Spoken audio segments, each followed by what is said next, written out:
Eu sou nascida em Prentópolis, na colônia Barra Vermelha. O pai, quando chegou da Europa, ele estava com 2 aninhos, ou 5, ele bem não sabe, mais ou menos isso. E a mãe, minha mãe, ela nasceu no navio, ela nasceu na viagem para o Brasil. Já estava perto, disse que só não sei se 1 dia ou 2 dias para chegar no Brasil. Então ali eles ficaram naquele baraco lá no porto, como eles diziam.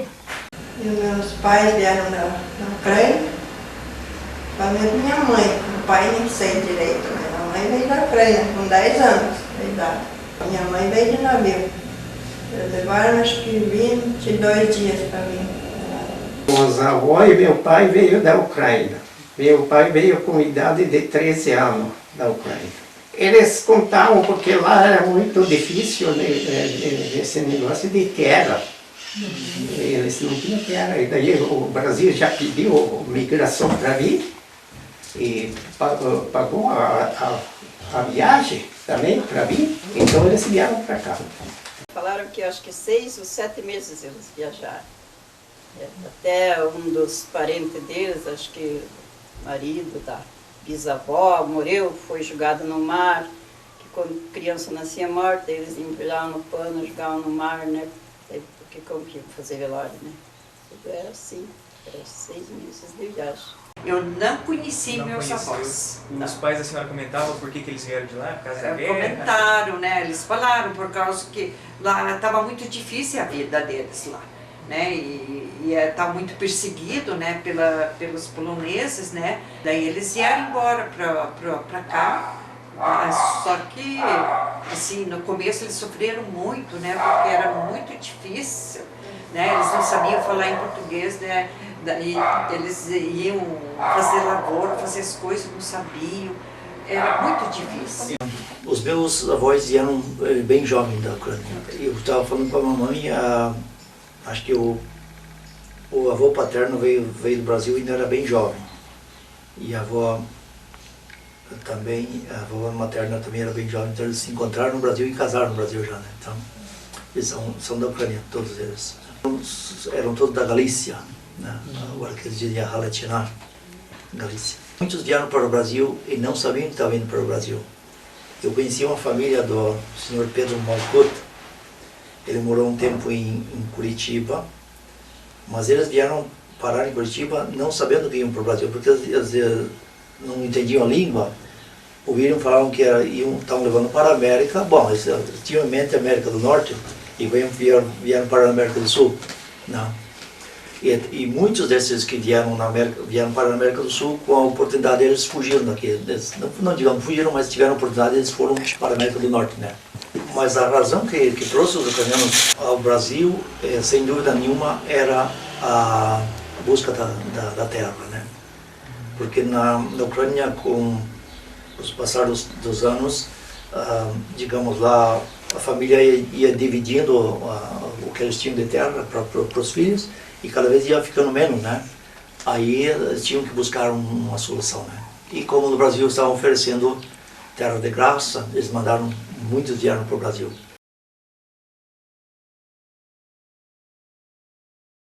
Lamentavelmente, muitos que vieram para o Brasil, eles se encontraram numa dificuldade tremenda, né? Que eles não conheciam realmente o mato. Lá era terra cultivada, eles chegaram aqui, era sertão, e eles não te davam nada, te davam só o machado, a foice, facão, e muita pouca provisão, né? Soltavam no meio do mato e passam bem o que quiser, com isso é teu, é teu, né? E também não davam nenhum documento, né, específico, como sabe, principalmente na nossa região de Roncador, tinha os grileiros, né, roubaram muita terra dos nossos imigrantes, né. Eles chegavam e propunham que eles iam ajudar a fazer os documentos, os coitadinhos confiavam, ele pegava os documentos, ia lá e registrava o nome deles e expulsava os coitados. Meu pai, na época, nós tínhamos nosso sítio no Tateto, né, eram 60 alqueires, né, ele e o irmão dele tinham junto. E tinha um que estava tentando roubar o terreno do meu pai, mas ele foi um pouquinho vivo naquela época, ele foi a Curitiba sozinho, né? E registrou antes dele poder fazer os documentos, né? Então ele salvou a terra, né? Mas aí tinha, na época, eu conheço a história do Paulo Kowalik, que é ali toda essa região, me lembra dos Kowalik. Tem uma fotografia dele que ele está indo de Roncador a Curitiba de a cavalo. Então, quando tem uma fotografia, ele saindo de Roncador a cavalo com a mala amarrada na garupa do cavalo, né? Foi até Curitiba para salvar as terras dele, né? Então era difícil, uma época muito difícil e muitos também não conseguiram, né? Morreram muitos de saudade, né?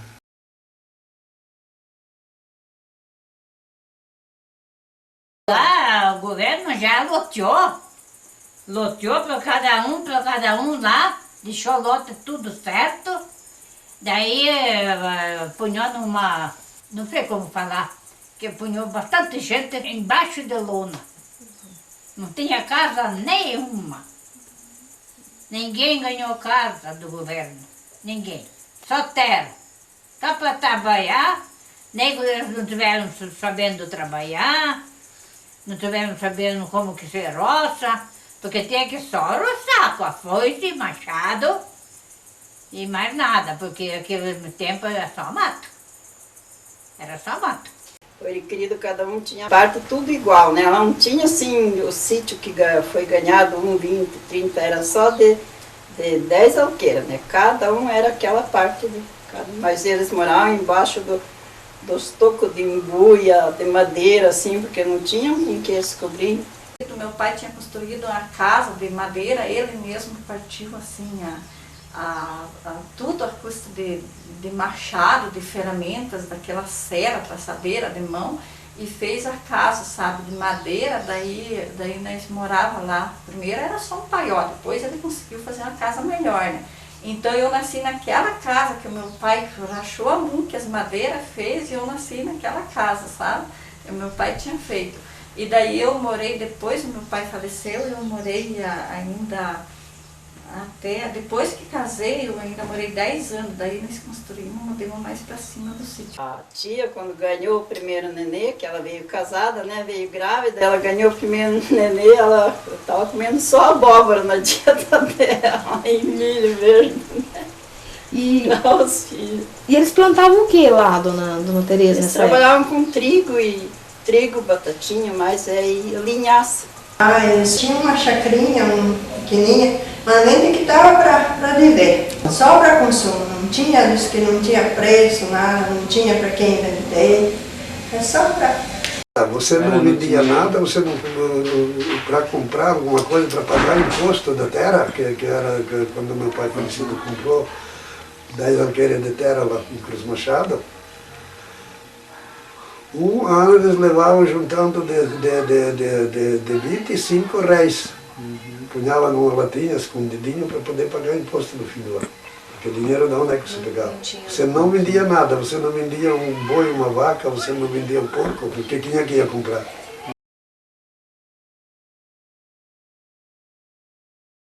Eles comentavam porque lá terreno era muito quebrado. E depois já o primeiro veio o irmão do meu pai, o Paulo e Simão, e daí meu pai também veio depois. O Paulo veio antes, porque em 32. Na época de 39 até 45 veio essa família ucraniana, veio bastante gente de Prudentópolis, vieram para cá. O senhor sabe o motivo? Esperança de futuro, né? Tudo esperança, preciso mais terreno, adquirir, comprar, aumentar. Plantavam de tudo, plantavam arroz, feijão, milho, trigo também, batatinha, tudo. Nós tínhamos pedacinho de terra, daí meu pai vendeu lá, depois ia aqui. Meu pai não desagarrava dos filhos, porque ele sempre junto com os filhos, que eram 3 filhos homens só, e eles deixaram terra lá para vir aqui para possuir mais terra para os filhos. E daí viemos para cá. Lá do Prudentópolis eles saíram, porque lá só meu avô que ganharam aquele lote. E depois as crianças cresceram, né? E a lote era pequeno, não tinha lugar para morar. Daí o pai já casou, procurando terra para os lados, onde é que vai morar. Daí foi lá para o Candabreu, que no Candabreu o pai deles foram também para lá depois, se mudaram. Foi lá, mas lá não deu ponto para eles. Voltaram de novo lá para Prudentópolis, e lá de Prudentópolis também vai fazer o quê? Não tem onde para morar, não tem o que fazer. Não era da gente, dele, não era do pai. Daí ele tinha um burro, só. Enfiou aquele burro e se mandou para esse cafundó do Campo Mourão. Ele andou, parece que 14 dias para chegar em Pitanga. Tudo no lombo do burro. Daí ele chegou lá, mas lá também nada. Daí já tinha os conhecidos aqui do Nucador, morando. Daí ele estava vindo para cá, nesses conhecidos. Levou mais 5 dias chegar com esse burro. O Nucador era mato, taquará, cheio de cobra, cheio de onça, cheio de bicho, mas tudo que bicho. Quando o pai chegou no Roncador, e daí ele pensou, onde é que ele vai se pinchar? Vai ficar no Roncador onde?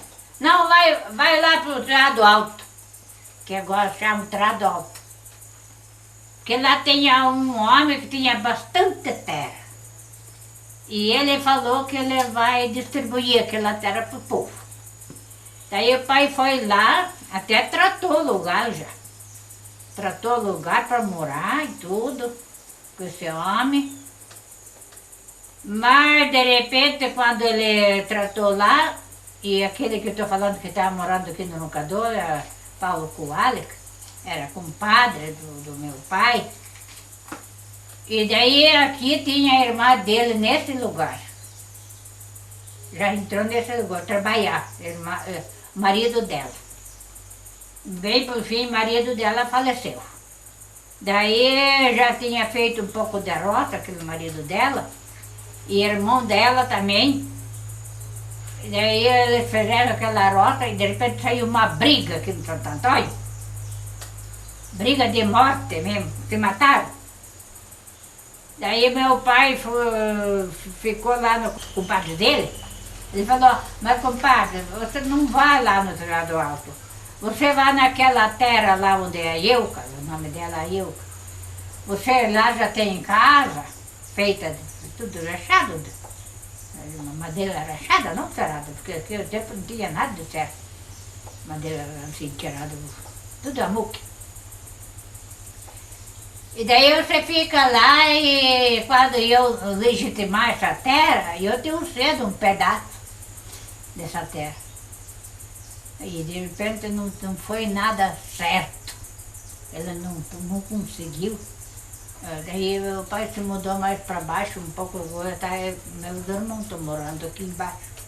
Eles resolveram vir para aqui, para a região de Roncador, mas o meu pai e a minha mãe vieram em 1939, mas o meu avô e a avó vieram antes, mas aqui eu não sei dizer se foi 1 ano ou 2 anos eles vieram, né? Depois o meu avô mandou a carroça ir buscar o meu pai com a minha mãe.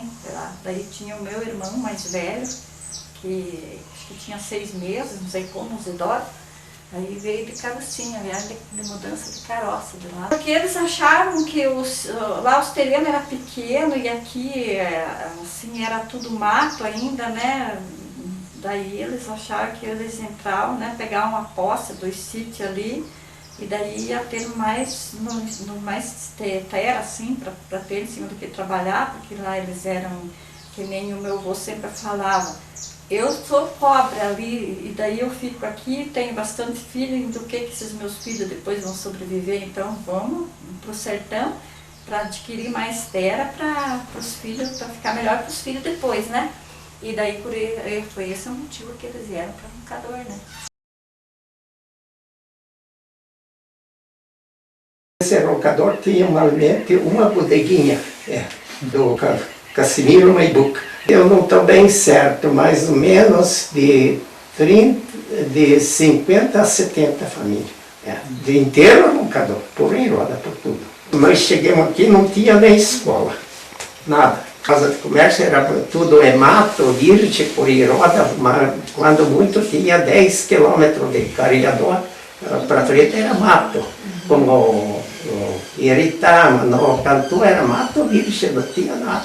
Foram abrindo, uns daqui abrindo para lá e outros vieram de lá para cá e se encontraram. E energia nada.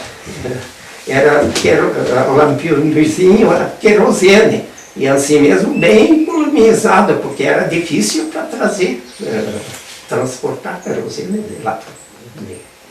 Porque a estrada era muito ruim, só transporte era carroça e cargueiro.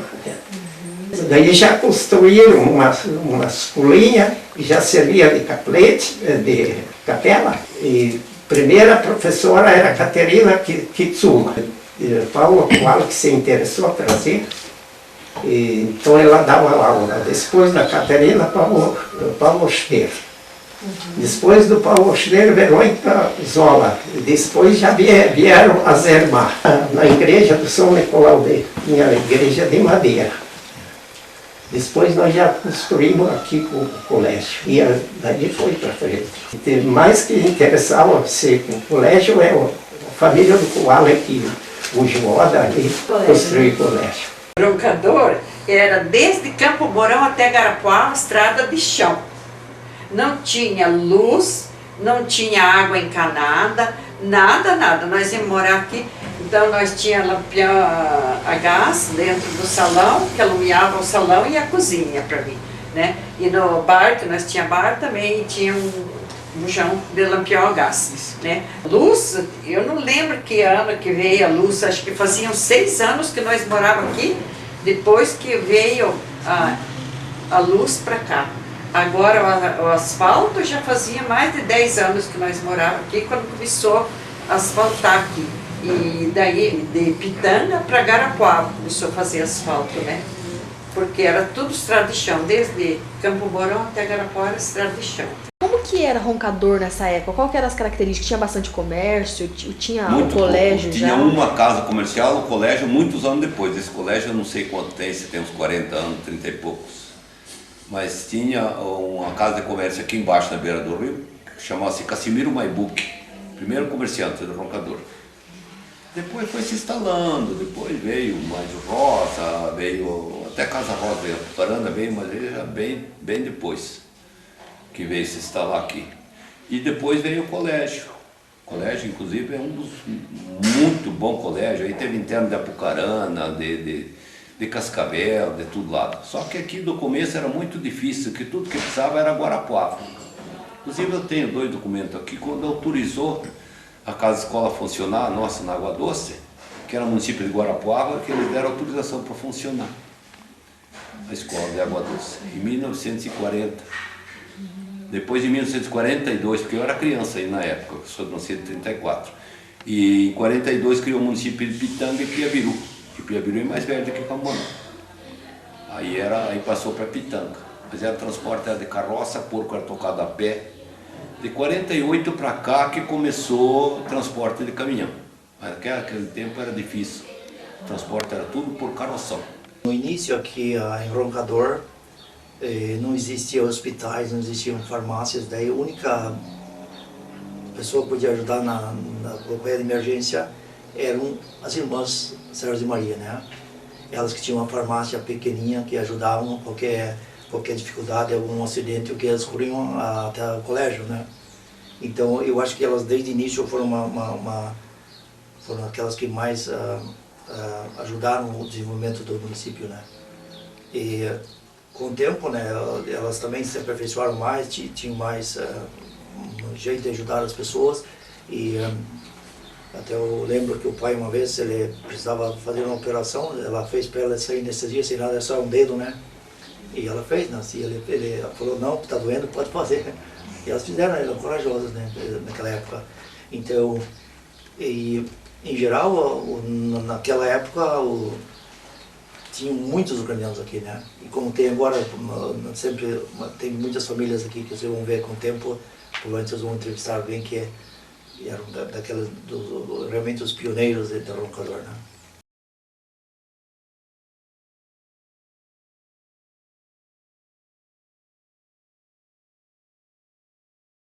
Nós, lá quando eu estava na casa, era só em ucraniano. Brasileiro, eu quando fui para a escola, com 9 anos, eu não sabia falar em brasileiro também. Eu aprendi na escola. Era só em ucraniano. Depois já começou a misturar, né? O senhor e a dona Isabel conversam ucraniano na casa? Só em ucraniano. Meus filhos comigo não conversam em brasileiro. Só em ucraniano.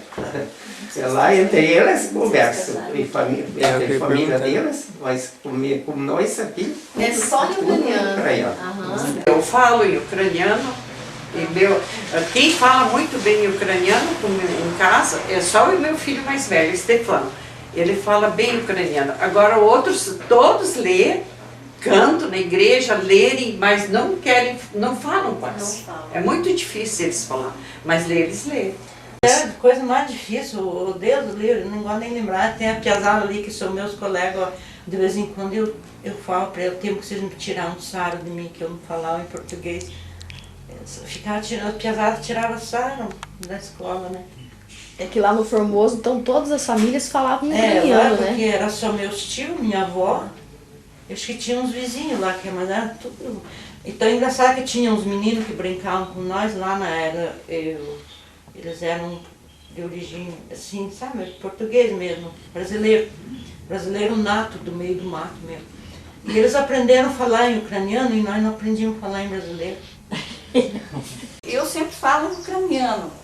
Os filhos, a maioria, jamais me respondem em português. Mas só que tem a mais velha, fala, responde bastante, sempre conversa. Agora já sempre é mais português, mas só que eu falo tudo. Eu não deixo sem falar, né? O meu marido é polonês, mas ele fala ucraniano. Ele aprendeu a falar com os pais deles ainda, porque eles moravam em Prudentópolis, lá era a região do ucraniano muito, né? E daí eles aprenderam de criança, de novinho, falar em ucraniano. Então meu marido ele é polonês, mas ele fala ucraniano, né? Eu nunca celebrei um casamento no rito romano católico. No rito grego católico, que agora dizem, né? Ele é bem diferente. Ele já se inicia na porta da igreja, né? Na porta da igreja o sacerdote sai e ele é a última vez que ele vai fazer uma pergunta aos futuros esposos se eles estão realmente decididos a assumir o compromisso perante Deus. Se eles não estiverem prontos para assumir o compromisso, eles podem desistir na porta da igreja. Uma vez que eles entraram para dentro, daí eles têm que já assumir já perante Deus o compromisso, né? E como eu vejo na nossa tradição, dependendo da qual região da Ucrânia, assim será o casamento um pouco diverso dependendo do rito, né? Porque ele sempre, dentro da igreja provavelmente é praticamente a mesma coisa, mas ele diferencia-se até na iniciação, né? A preparação é bem diferente. Mas tem muitas coisas que é bonita, né? Que tem alguma coisa que não tem no rito latino, por exemplo, a coroação, né? O marido e a mulher são coroados como o rei e a rainha do lar, né? Então é uma coisa bem específica. E depois também o sacerdote pega as mãos do esposo e da esposa e simbolicamente amarra eles com o roshnik, que é aquela toalha bordada, né? Depois eles dão a volta em volta do terapota, até terapota, que é aquela mesa que tem no meio da igreja ucraniana, e como a iniciação que já estão sendo introduzidos dentro do lar, né? Então tem muitas coisas que é diferente, mas é bastante para contar uma só vez. O casamento também é bem diferente, casamento bonito mesmo. A noiva se vestia de noiva. Primeiro quando estavam vestindo, então estiveram vestindo assim, na sala, na casa, porque aqui o tempo, esse negócio que nem agora prepara, não tem, não. Na sala.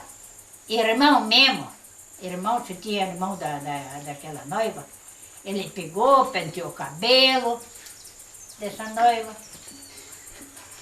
Daí passou bem. E daí deixou. Depois veio a Drusca, que nem sobrennoiva. Uma, outra, terceira, tinha 3. Daí veio aquela sobrennoiva, já ela vestiu de roupa branca. Daí ela veio, começou a colocar o véu primeiro, da cabeça. Daí ela colocou o véu, depois ajeitou a grinalda. Ajeitou bem a grinalda. Daí, quando já estava bem pronta aquela noiva,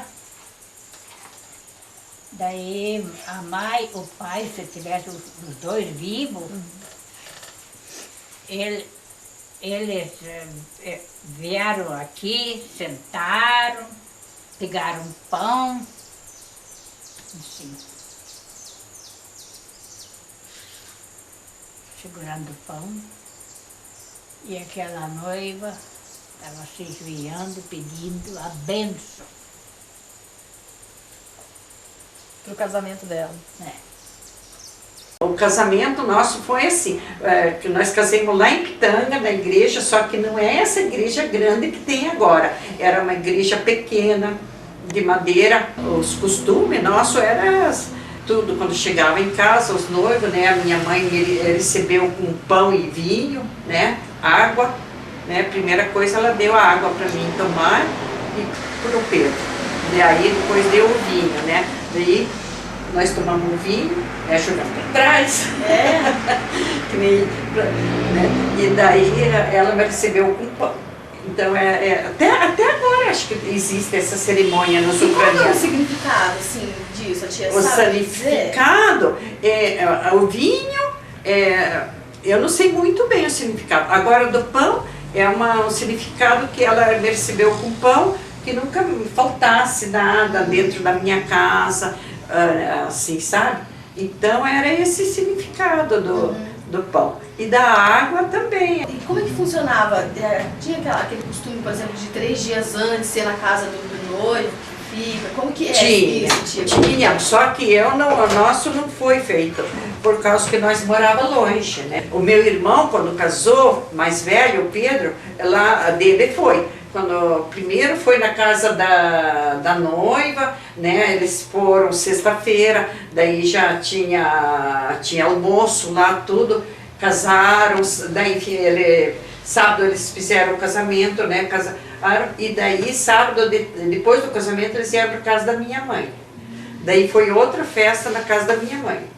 O casamento, nem todos podiam. Era alegria 3 dias. Aprontava outras festas para o casamento e depois vestiam os noivos, vestiam nos vinhotes, aquelas fitas da ucraniana, tudo. Então até os que nem Paraguai, tudo fazia. No cavalo. E só porque não tinha estrada, a maioria era cavalo. Era difícil aqui. Mas quem tinha nós não deixamos de fazer o que os pais ensinavam. Nós fazíamos. É que também o padre vinha de Prudentópolis, vinha a cavalo, né? Então tinha que marcar um casamento e esperar até o padre poder vir, né? Para poder celebrar, né, o casamento.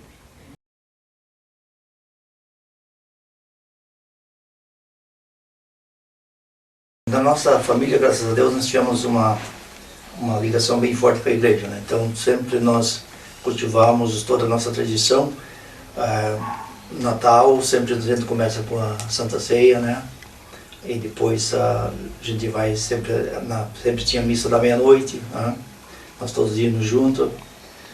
Páscoa, a mesma coisa, nós celebramos tudo, né, segundo o nosso rito, né? E na nossa família ainda tem, agora tem a nova geração, estão continuando a nossa tradição.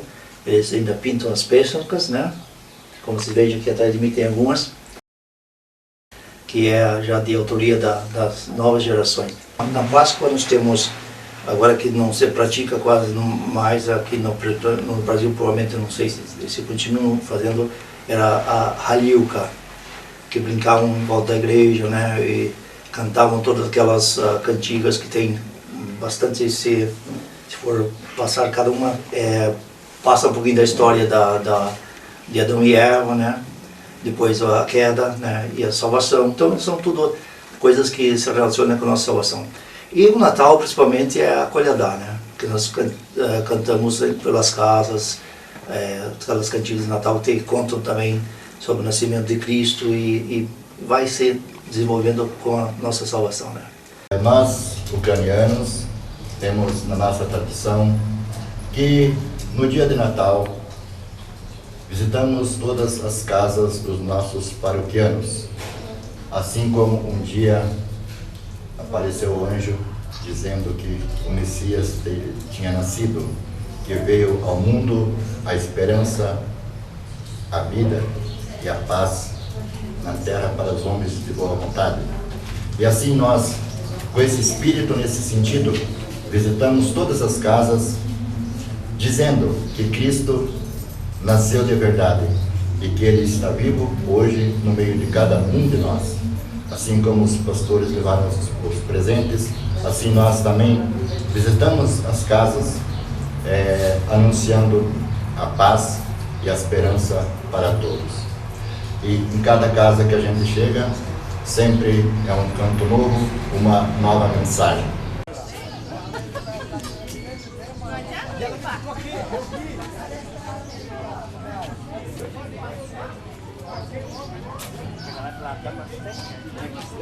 Estava limpando para vocês, mas vocês acabaram? Mas eu só estou lavando de timbar, ah, deve ficar lá em cima. Mãe. Tem gato também? Hã?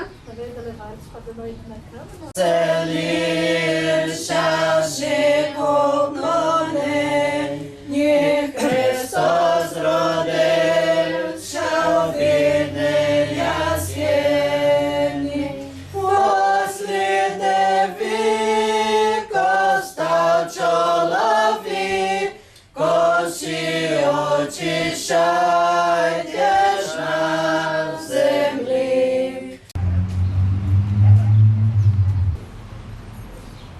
Teu maior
ceia é chuteivecher, né?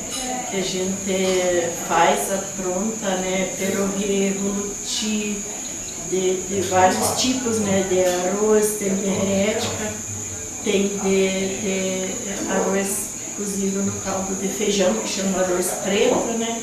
E perorê de vários recheios, né? Feijão, arroz com requeijão, batatinha com requeijão, peixe, né? Volupti de couve. É um cartucho, que eles falam cartucho. Né? É, esse é sardinha com cebola ou peixe. O molho de tomate. Esse é pescado nosso, tá?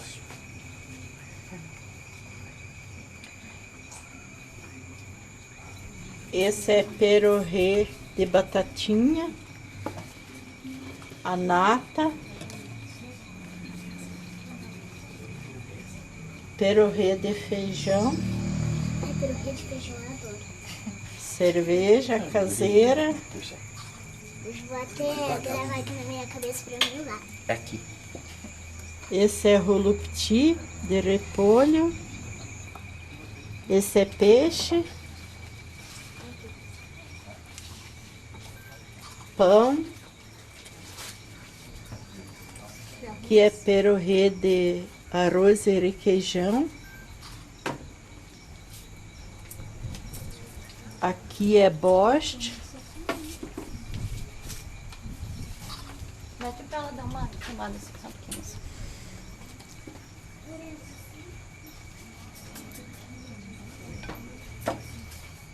Esse é molho de tomate. E esse é perorê, batatinha com requeijão.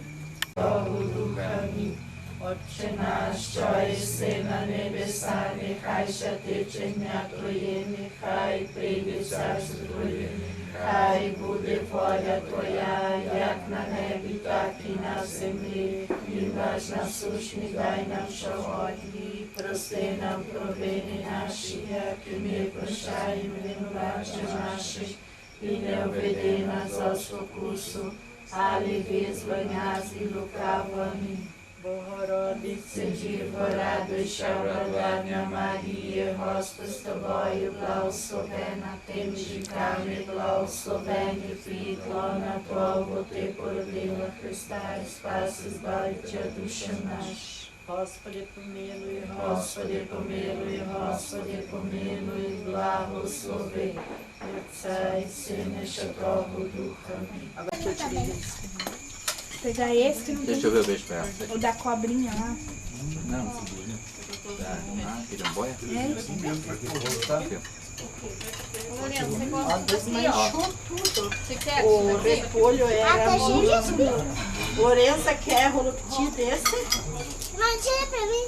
Quer? Eu coloco pra você. Você quer? E aí? Metade. Você não quer Eu esse aí, vou Lorena? tirar.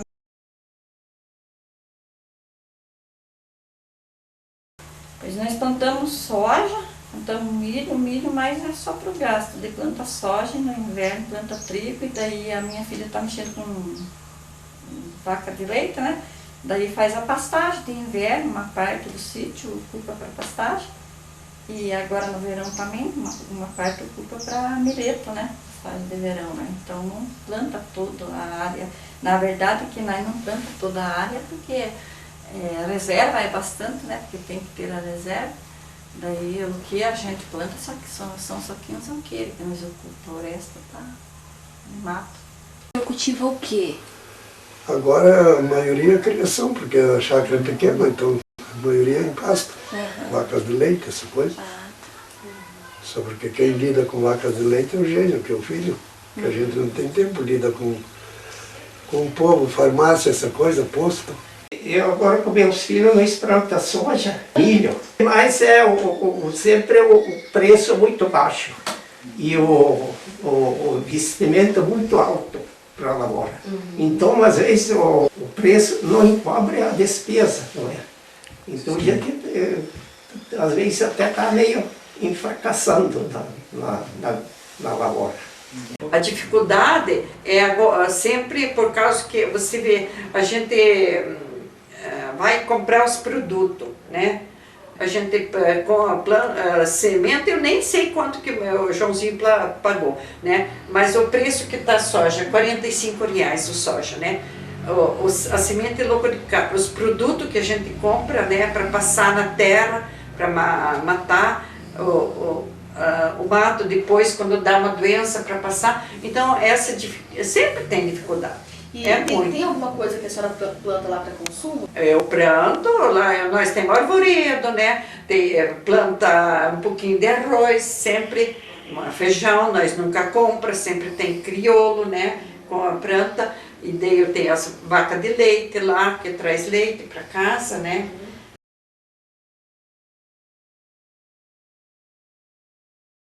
Vai acabar porque os novos, eles já não têm aquela intenção, né, de fazer tudo isso, já é diferente, já estudam, já trabalham, é diferente, né, tudo, então já é, mais enquanto os mais teimosos vai estar vivos, ainda vai estar.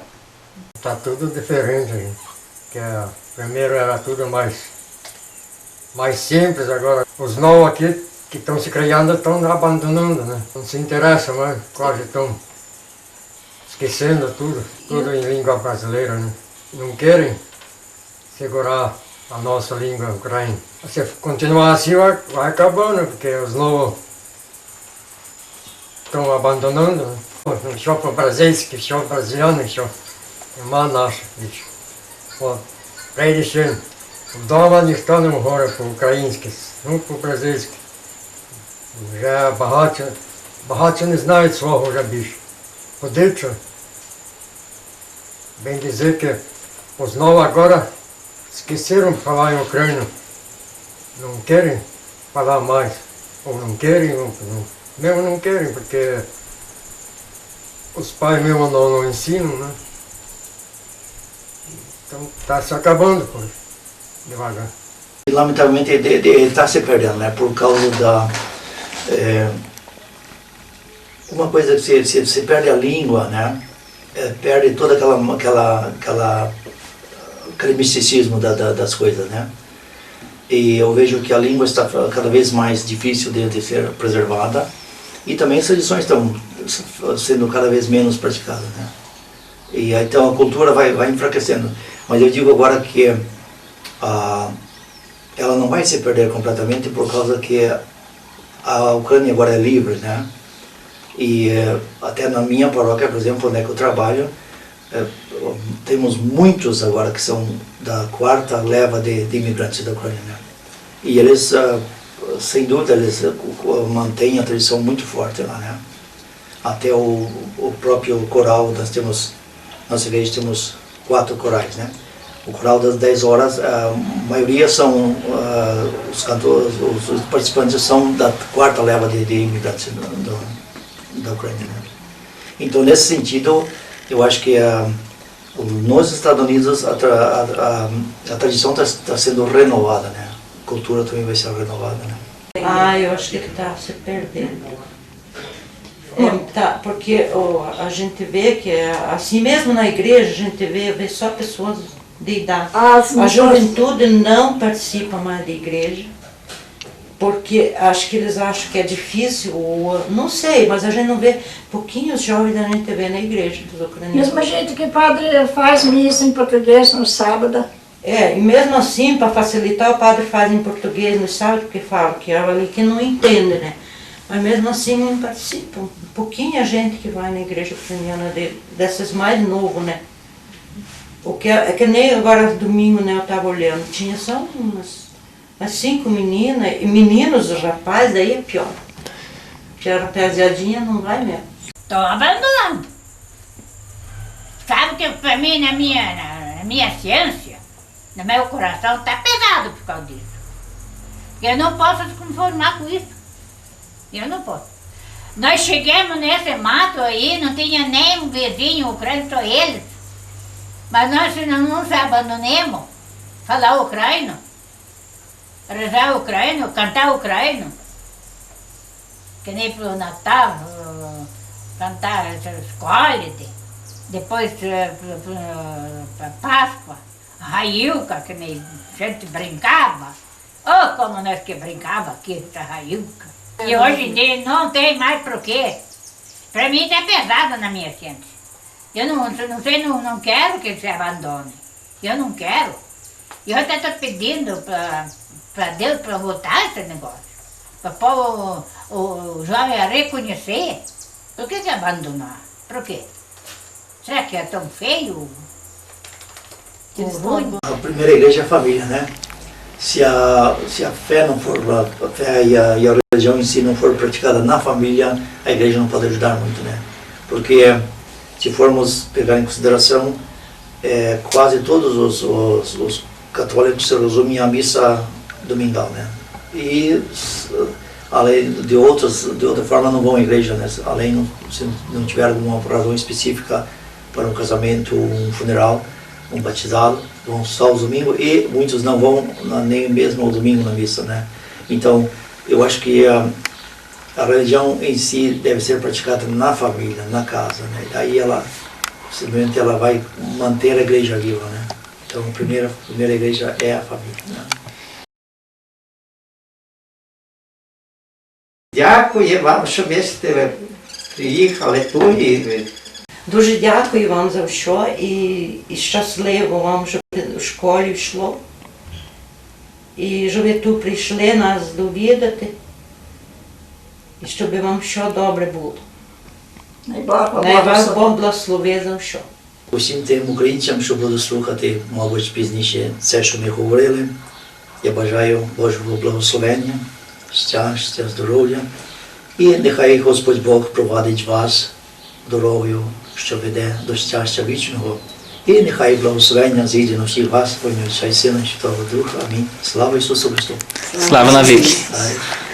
Aqui no finalzinho eu desejei para todos aqueles que vão provavelmente um dia assistir a esse vosso trabalho, que realmente Deus os acompanhe todos os dias pelo caminho da vida e que conduza ao caminho que leva à felicidade eterna e que Deus esteja sempre com todos vocês e que a graça de Deus desça sobre todos. Amém.